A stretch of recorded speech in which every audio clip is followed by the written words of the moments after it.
Hello students, welcome to the paramedic world. इस video में मैं डिस्कस करने वाला हूँ बायोलॉजी के 25 मोस्ट इंपॉर्टेंट और जो साथ ही साथ काफ़ी इजी भी हैं। अगर आप नर्सिंग एंड पैरामेडिकल के एंट्रेंस एग्जाम देने जा रहे हैं तो उसमें ये बहुत ज़्यादा हेल्पफुल साबित होंगे। और साथ ही साथ अगर आप किसी और क्लास में भी हैं तो भी ये बायोलॉजी के क्वेश्चंस बहुत ज़्यादा हेल्पफुल हैं आपके लिए। अगर आप चैनल पर नए हैं तो please subscribe to the channel and press the bell icon ताकि आपको इससे रिलेटेड और भी इंफॉर्मेशन आगे तक मिलती रहे। और अभी तक अगर आपने मेरा टेलीग्राम ग्रुप नहीं ज्वाइन करा है तो वो भी ज्वाइन कर लीजिए। वहाँ पर इससे रिलेटेड वीडियो की नोटिफिकेशन मिल जाएंगे आपको सबसे पहले, और साथ ही साथ इंपॉर्टेंट नोट्स भी मिल जाएंगे प्रिपरेशन करने के लिए। अगर आपने अभी तक इससे पहली वाली वीडियो नहीं देखी है तो वो भी जाकर देख लें। उसमें भी 25 मैंने डिस्कस करे हैं क्वेश्चन। इसमें मैं नेक्स्ट 25 क्वेश्चंस डिस्कस करने वाला हूँ। Without wasting time let's begin the video.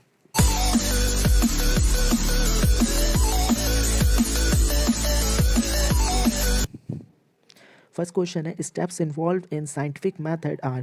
Scientific method में स्टेप्स कौन कौन से इन्वॉल्व होती हैं, यहाँ पर कुछ दे रखा है। तो यहाँ पर जो हमारा ऑप्शन होगा वो डी राइट हो जाएगा। कैसे? क्योंकि जो कोई भी साइंटिफिक मेथड होता है उसमें सबसे पहले डेटा को एक्यूमुलेटेड किया जाता है, एक्यूमुलेटेड डेटा होता है। फिर उसके बाद हाइपोथेसिस की जाती है, मतलब उससे बनाया जाता है कि ऐसा होता है, बट उसके ऊपर कोई रूल नहीं होता, बस मान लिया जाता है ऐसा होता है। फिर उसके बाद उसके ऊपर ऑब्जर्वेशन एंड एक्सपेरिमेंट किया जाता है प्रूफ करने के लिए कि ऐसा क्यों होता है। फिर न्यू डेटा तैयार किया जाता है एंड देन कंक्लूड। फिर उसको कंक्लूजन होता है कि मतलब ऐसा बताया जाता है कि ऐसा क्यों होता है, इसलिए होता है, दैट्स ऑल। तो ये हमारा प्रोसेस रहता है, accumulated data, then hypothesis, then observation and experimentation, then new data and then conclusion. Next question है, malaria is associated with. Malaria किसकी वजह से होता है? Malaria is associated with anopheles mosquito. Anopheles mosquito जो होता है उसके द्वारा मलेरिया फैलता है, यानी कि malaria is associated with anopheles mosquito. Next है, biologist Grassi discovered the life cycle of plasmodium. जो बायोलॉजिस्ट ग्रास है, ग्रास जो है वो उसने डिस्कवर करी थी लाइफ साइकिल ऑफ प्लाज्मोडियम। तो वो कौन से ईयर में डिस्कवर हुई थी? वो डिस्कवर हुई थी 1898 में। Option C is right. Next question number 29, the first antibiotic to be discovered was. First antibiotic discovered की गई थी वो कौन सी है? वो थी हमारी penicillin. Penicillin was the first antibiotic to be discovered. Question number 30 है, immunization by vaccination was introduce first introduce करा गया था इम्यूनाइजेशन एडवर्ड जेनर 1795 में। 1795 में एडवर्ड जेनर ने इंट्रोड्यूस किया था। नेक्स्ट है question number 31, the science of growing terrestrial plants in an aerated solution is. Science ने, जैसे कि प्लांट्स को, ये चैप्टर का, इस चैप्टर का डिस्कशन है आई थिंक क्लास 11th के फोटोसिंथेसिस इन हायर प्लांट्स, इसी के आसपास एक चैप्टर है या फिर इसी में डिस्कस करा गया है एक्सपेरिमेंट को, जिसमें आपको हाइड्रोपोनिक्स की पूरी प्रोसेस को दिखाया कि कैसे प्लांट को विदाउट सॉइल या फिर विदाउट सॉइल सिर्फ मिनरल से एंड वाटर से किस तरीके से उसे हम ग्रो कर सकते हैं। तो इस पूरे प्रोसेस को एक नाम दिया गया था हाइड्रोपोनिक्स। इसकी आपको डिटेल उस चैप्टर में मिल जाएगी। Next, an educated guess is called hypothesis. Hypothesis के क्वेश्चंस काफ़ी आ रहे, it means they are much much important. Hypothesis मैंने आपको जैसे बता दिया कि एजुकेटेड गैस एक होती है कि ऐसा होता है, बट क्यों होता है नहीं होता। बट ये ऐसे नहीं कि कोई भी इंसान कह सकता है। This is an educated guess by an scientist. Question number 33 है, Dolly the sheep was a highly successful clone from a somatic cell reported back इन।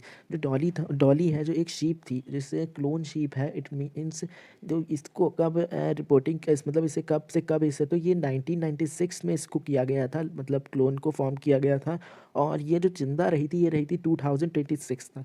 2026 तक ये रही थी डॉली जो शीप।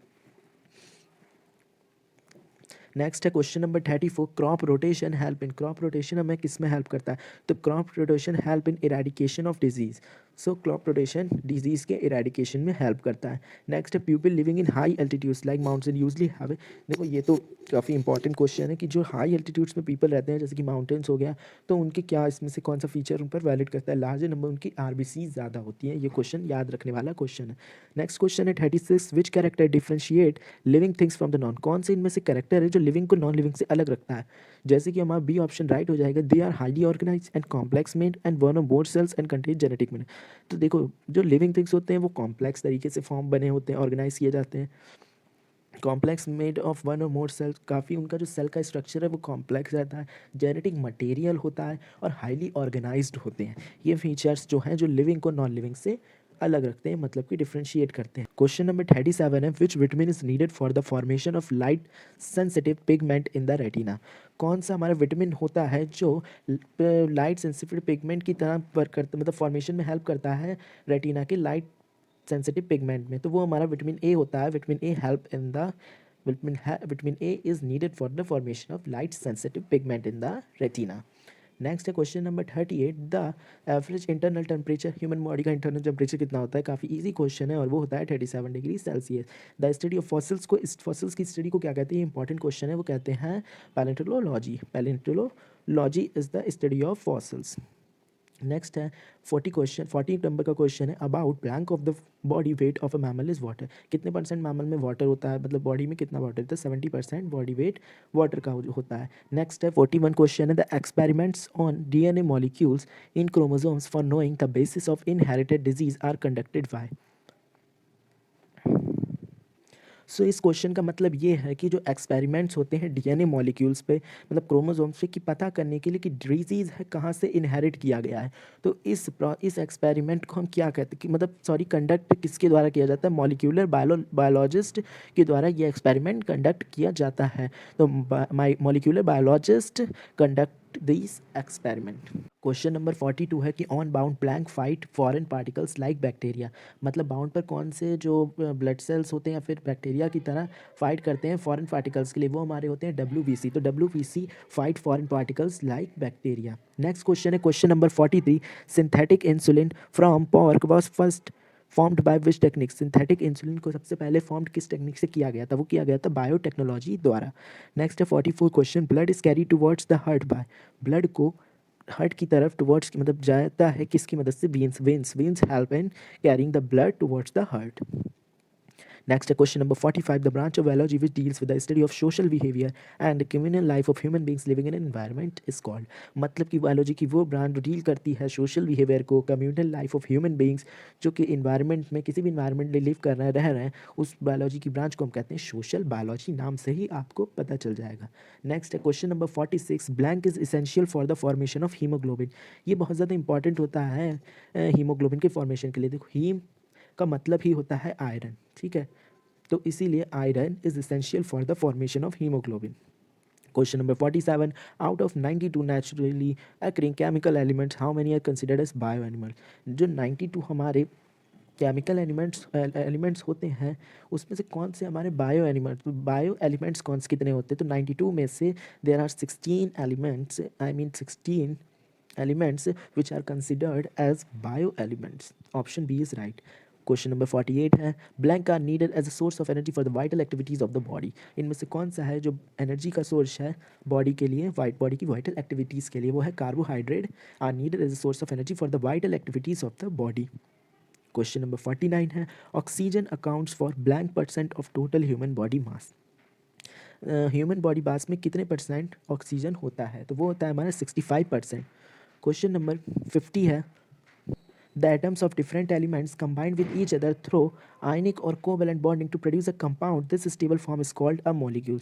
मतलब कि डिफरेंट एलिमेंट्स जो होते हैं, एटम, अलग अलग एलिमेंट्स के जो एटम्स होते हैं एक दूसरे से कंबाइन होते हैं आयनिक या फिर कोवेलेंट बॉन्ड में। पता ही आपको, केमिस्ट्री में आपने पढ़ा होगा।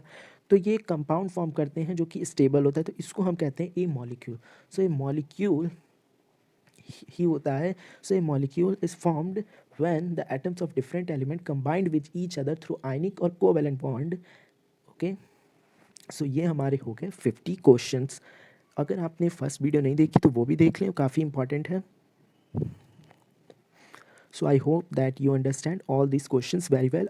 अगर आपको कोई भी डाउट है तो आप कमेंट बॉक्स में मैसेज कर सकते हैं, मैं पूरी कोशिश करूँगा आपका रिप्लाई देने की। So please like the video, and if you are new to the channel then please subscribe my channel and press the bell icon also.